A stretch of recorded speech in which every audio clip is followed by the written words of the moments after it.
Hello everyone. तर बऱ्याच दिवसांपासून ओल्या नारळाचे लाडू खाण्याची खूप इच्छा झाली होती, तर म्हटलं चला करूया.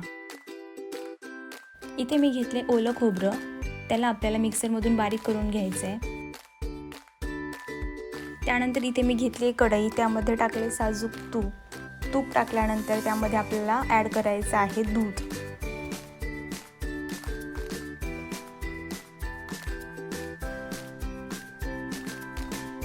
त्यानंतर इथे टाकली आहे मी साखर. याला छान मिक्स करून घ्यायचं आहे, उकळी येऊन द्यायची आहे चांगली.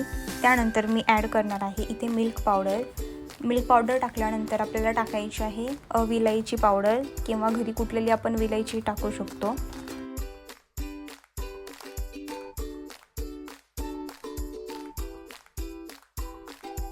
बघा इथे छान उकळी आली आहे दुधाला. आपल्याला हे मिश्रण थिक बनवायचं आहे. दूध आटवून घ्यायचं आहे. दूध आटल्यानंतर आपल्याला त्यामध्ये खोबरं ॲड करायचं.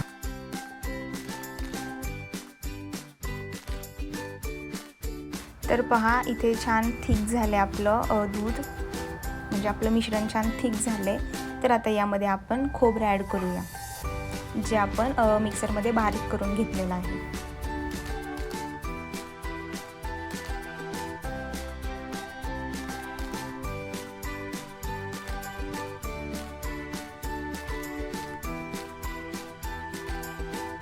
अशा प्रकारे छान मिक्स करून घ्यायचे. त्यानंतर याला आपल्याला एका प्लेटमध्ये काढून घ्यायचे. थोडंसं मी तूप टाकणार आहे. त्यानंतर मग मी एका प्लेटमध्ये काढून घेणार आहे. प्लेटमध्ये मिश्रण काढून घेतल्यानंतर त्याचे आपल्याला छान लाडू करायचे गोल छोटेसे, आणि डेझिकेटेड कोकोनटमध्ये त्याला कोटिंग करून घ्यायचे. अशा प्रकारे आपले लाडू तयार आहेत. कशी वाटली रेसिपी नक्की कमेंटमध्ये सांगा, आणि माझ्या पेजला सबस्क्राईब, लाईक, शेअर करायला विसरू नका. थँक्यू.